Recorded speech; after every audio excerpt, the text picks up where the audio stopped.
네, 안녕하십니까. 신지식인 정인태입니다. 저는 국립한국복지대학교 특임교수를 역임했습니다. 이재명 몰락하나 민주당의 다음 지도자는 지금 이재명 이 대표에 대해서 목소리들이 많이 나옵니다. 옛 주류 친문이 움직인다. 포스트 이재명 대비하나 해서 지금 뭐 김경수 경남지사라든지 또는 이 김동연이죠. 김동연 경기도지사라든지 이런 얘기들이 지금 나오고 있는데 이 김경수 지사 같은 경우에는 이 선거 관련해 가지고 민심을 왜곡하고 여론을 조작했기 때문에 상당히 큰 역풍을 맞을 수 있어요. 그렇기 때문에 좀 어려움이 있고 김동연 같은 경우에는 당내에서 지지 기반이 약한 부분이 있죠. 그래서 지금 이 포스트 이재명에 대한 목소리들이 끊임없이 나오고 있고, 이원욱이나 조정훈은 이재명 사퇴해야 한다. 야권서 불거지는 이 사퇴의 목소리가 커지고 있는 정황이고, 조정훈은 이재명, 이상민 동시 사퇴하라. 이러한 목소리를 내고 있고요. 이재명, 이 여당에서는 사퇴하고 수사받아라. 이러한 목소리가 나오고 있고, 저물고 있는 이재명 시대, 고개 드는 포스트 이재명.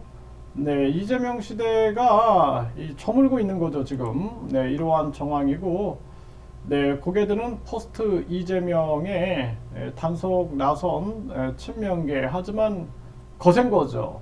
포스트 이재명은 김경수, 야 쪽에서는 연일 복권 촉구하는 까닭, 이렇게 이제 이 친문계 쪽에서는 움직일 수 있어도 이게 큰 파급력은 없을 거다. 저는 그렇게 보고 있고, 그래서 이 지금 김경수의 약점을 알고 여권에서는 김경수를 사면할 수 있는 카드를 내놓을 수도 있죠. 근데 그런 꼼수가 결국에는 역풍으로 돌아온다 이렇게 볼 수가 있고요. 조정훈은 대장동 특검 가자. 이재명 대표직 사퇴하면 패스트트랙을 찬성하겠다 이렇게 또 나오고 있어요. 혼자 싸우고 돌아와라 서루는 이재명 퇴진의 목소리를 내고 있는 이러한 모습이고요. 박영선은 당대표 필요 없는 정당, 디지털 직접 민주주의 시대를 열어야 공천제도를 폐지하자 이런 얘기를 하고 있는 것입니다. 이런 것들로 비추어 봤을 때 지금 상황을 우리가 예측을 해보면은 이재명 몰락은 이제는 다가온 현실이다라는 거예요. 그래서 이재명 대표가 결국에는 이번에 몰락할 수밖에 없는 정황으로 가고 있다. 그래서 지금 문재인 정부에 대한 날카로운 지금 수사들과 더불어서 그리고 이재명 대표에 대한 수사가 결국에는 이재명을 몰락시킬 것이다. 저는 그렇게 보고 있고요. 결국에는 민주당의 다음 지도자, 이 이제 친문 쪽에서는 김경수를 내세우려고 할 거고, 뿐만 아니라 또 이낙연의 움직임이 있을 수밖에 없겠죠.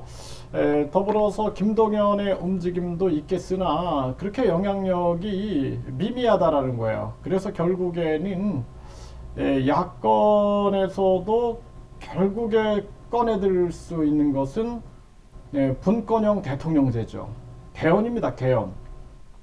개헌이다. 그래서 여당의 개헌 세력들, 야당의 개헌 세력들이 손을 잡고 결국에는 분권형 대통령제로 개헌을 전개하게 될 것이다. 저는 그렇게 보고 있습니다. 그래서 개헌이 이제 되면은 사실상 분권형 대통령제가 아니라 분권형 내각제죠. 분권형 내각제.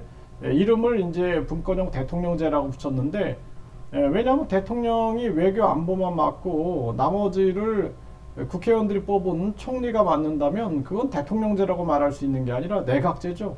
이번 집정부제도 유사 내각제, 변형된 내각제다 이렇게 볼 수가 있고, 분권형 대통령제도 사실상 위장된 내각제다 이렇게 볼 수가 있는 거죠. 유사 내각제.